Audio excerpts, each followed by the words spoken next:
وإذ قال إبراهيم رب اجعل هذا بلدا آمنا وارزق أهله من الثمرات من آمن منهم بالله واليوم الآخر قال ومن كفر فأمتعه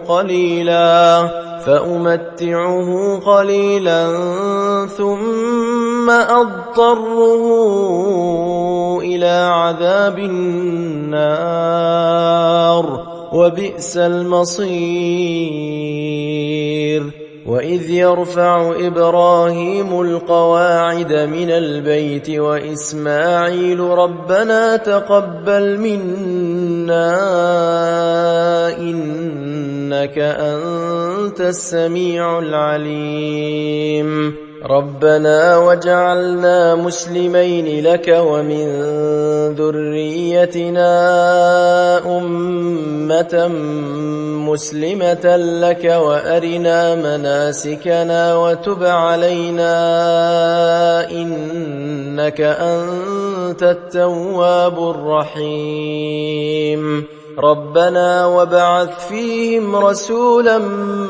منهم يتلو عليهم آياتك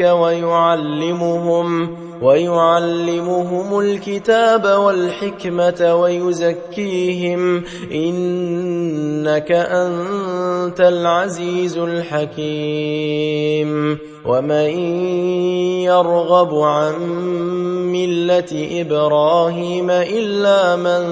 سفه نفسه ولقد اصطفيناه في الدنيا وإنه في الآخرة لمن الصالحين إذ قال له ربه أسلم قال أسلمت لرب العالمين ووصى بها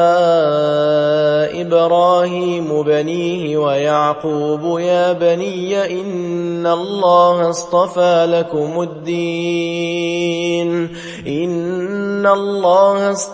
لكم الدين فلا تموتن إلا وأنتم